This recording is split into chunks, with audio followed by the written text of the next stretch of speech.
The morning sun cast golden ripples across the Atlantic as I settled into my favorite beach chair, the one with the faded blue canvas that had weathered 5 summers of salt air and sun.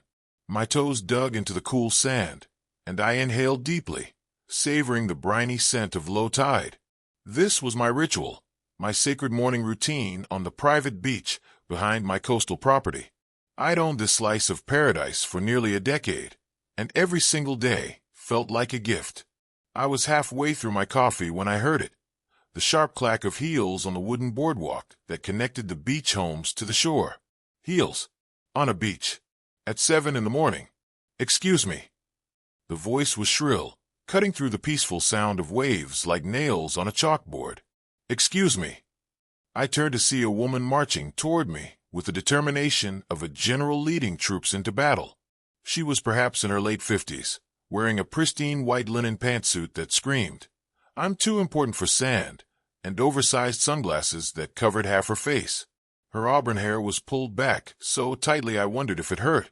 In her hand, she clutched a leather-bound planner, like it was the Holy Grail. "Yes," I said pleasantly, though my stomach already knew this wasn't going to be a friendly chat.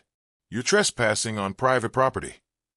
She stopped 3 feet from my chair, arms crossed, her entire posture radiating indignation. I blinked. Then I looked around at the empty beach, the morning sun, the seagulls picking at something near the waterline. "I'm sorry, what?" "This is private beach access for homeowners only. I'm going to have to ask you to leave immediately." Her tone suggested she'd rehearsed this speech multiple times in her bathroom mirror. A laugh escaped me before I could stop it. "Ma'am, I am a homeowner. I live right there." I pointed to my house, a weathered gray cottage with blue shutters that sat about 100 yards behind us. Her lips pressed into a thin line. "I've never seen you at any HOA meetings." "That's because I don't go to them," I said, taking another sip of my coffee. "The meetings are optional, and I prefer to enjoy my mornings here instead of listening to complaints about mailbox colors." Her face flushed red, a color that clashed magnificently with her hair. "The meetings are not optional. They're mandatory for all residents of Sandpiper Cove. And if you were really a homeowner, you would know that this section of beach," she gestured dramatically at the sand beneath my chair, "is reserved for senior HOA board members and their guests only." I set my coffee down slowly. "I'm sorry, what did you just say?" "You heard me.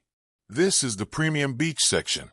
It's clearly outlined in the HOA bylaws, Section 14, Paragraph 3. Regular homeowners use the section past the dunes." She pointed toward a less scenic area where seaweed had piled up after last week's storm. "Let me get this straight," I said, standing up now. "You're telling me I can't sit on the beach behind my own house because of some made-up HOA rule?" "It's not made up." She pulled out her phone with a flourish. "I'm calling the HOA president right now. We'll have you removed for trespassing and assess a fine, possibly suspension of beach privileges altogether." "Please do," I said calmly. "Call whoever you want." She glared at me over her sunglasses, then jabbed at her phone. I could hear it ringing on speaker. "Gerald? It's Patricia. Yes, I know it's early. I'm down at the beach, and there's a trespasser in the senior board section. No, he's refusing to leave. He claims he's a homeowner, but I've never seen him before. Very suspicious. Can you come down here?" I sat back in my chair and picked up my book, a thriller I'd been meaning to finish for weeks. If we were going to do this, I might as well be comfortable. "He's sitting right in front of me, Gerald. Right in MY spot." "Yes, I'll wait." Patricia ended the call and stood there, arms crossed again, like a security guard watching a shoplifter. The next 15 minutes were deliciously awkward. She didn't sit. She didn't speak. She just stood there, occasionally checking her phone and huffing dramatically. Finally, a golf cart came bouncing down the beach access path. A portly man in his 60s, wearing cargo shorts and a polo shirt with the Sandpiper Cove logo, climbed out huffing and puffing. "Patricia, what's this about a trespasser?" Gerald looked between us, confused. "This man," Patricia said, pointing at me like I was Exhibit A in a murder trial, "is occupying premium beach space reserved for senior board members." I've asked him repeatedly to leave, and he's refused. Gerald turned to me, wiping sweat from his forehead. Sir, I'm going to have to ask you to. He stopped mid-sentence, his eyes going wide. Oh no. Hello, Gerald, I said pleasantly.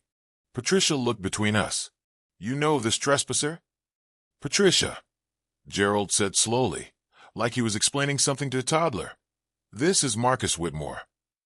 I don't care if he's Marcus Aurelius, Patricia snapped. He's in violation of... Patricia. Gerald's voice had gone up an octave. Marcus Whitmore, the property owner. Yes, I gathered that, Patricia said impatiently. And as a property owner, he should know the rules about. No, Patricia. Gerald was actually laughing now, a nervous, high-pitched sound. Marcus Whitmore, the man who OWNS this entire beach. The silence that followed was exquisite. I could actually see the moment Patricia's brain tried to process this information. Her mouth opened, closed, opened again. That's impossible, she finally managed. The HOA owns the beach. It's in the bylaws. The HOA manages beach access, I said calmly, setting my book down. But I own the actual property. My grandfather bought this entire stretch of coastline in 1974. When the neighborhood was developed in the 90s, my family retained ownership of the beach, but granted access rights to the homeowners through an easement agreement. It's all in the county records. Patricia's face had gone from red to white to an interesting shade of purple.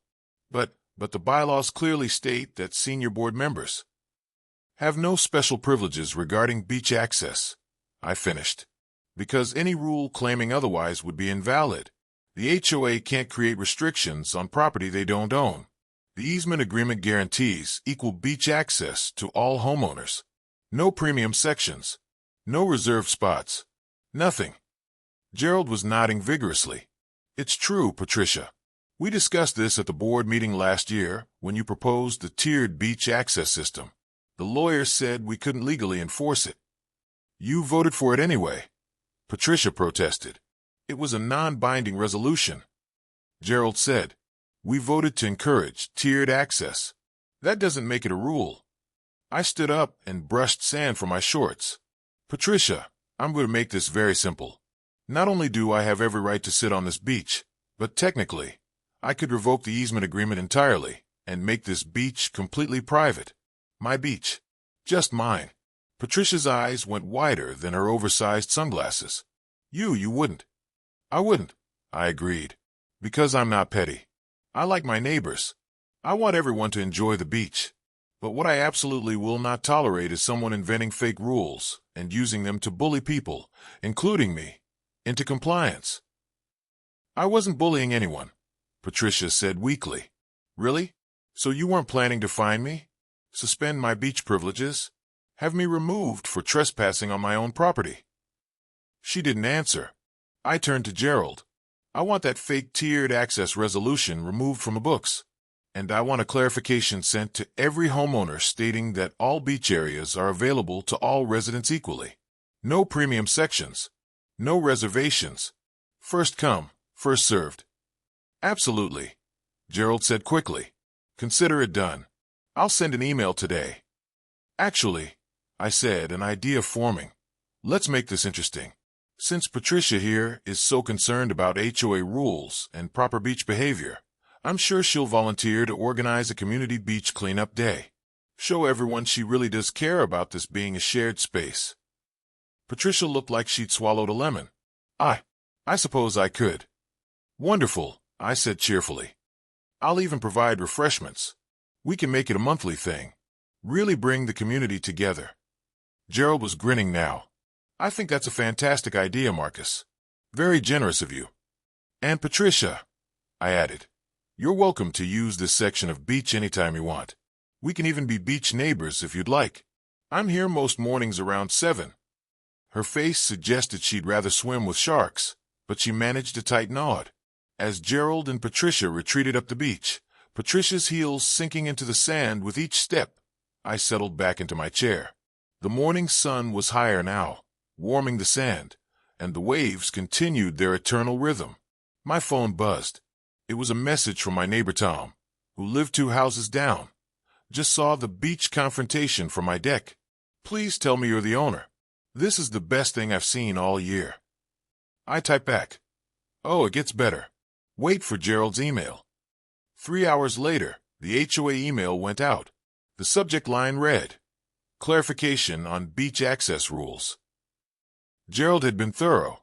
He explained that all previous mentions of tiered or premium beach access were invalid, that all homeowners had equal rights to all beach areas, and that anyone caught attempting to enforce non-existent rules would face actual fines from the board. The final paragraph announced a new monthly community beach cleanup, organized by Patricia Hendricks, with refreshments generously provided by Marcus Whitmore, the owner of the beach property whose easement agreement makes our beach access possible. My phone exploded with texts. Tom sent 3 laughing emojis. My neighbor Sarah wrote, "Did Patricia really try to kick you off your own beach?" Even quiet Mrs. Chun from the end of the street texted, "Justice served. See you at the cleanup." The next morning, I was back in my chair at 7 a.m., coffee in hand. I heard footsteps on the boardwalk and looked up, half expecting Patricia to return with a lawyer. Instead, it was Tom, carrying 2 chairs and a cooler. "Hope you don't mind company," he said with a grin. I figured I'd claim my equal access to this non-premium beach section. "The more the merrier," I said. Sarah arrived 10 minutes later with her kids. Then the Johnsons. Then the Patels.